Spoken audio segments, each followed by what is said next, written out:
ये है जी टाटा नेक्सॉन की स्टीयरिंग की प्रॉब्लम। ये स्टीयरिंग की मोटर है। स्टीयरिंग ये वो जो साइड में आपको बोल्ट दिख रहा है वो देखो,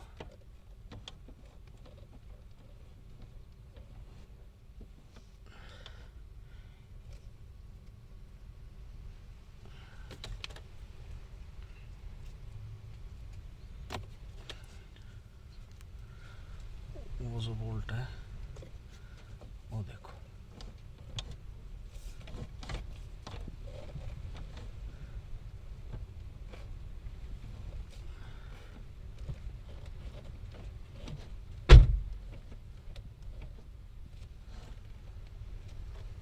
वो जो बोल्ट है वो बिल्कुल लूज पड़ा है। इसी से ये है ना, लेफ्ट राइट करते टाइम आवाज़ आती है इसके स्टीयरिंग से।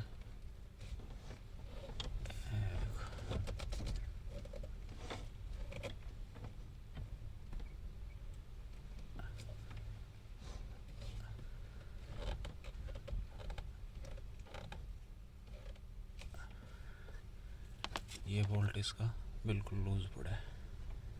ये देखो, ये हाथ से भी देखो, ये से उतर है,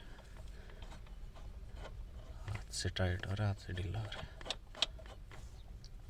ये बिल्कुल लूज पड़ा है, इसीलिए स्टीयरिंग में आवाज़ आती है।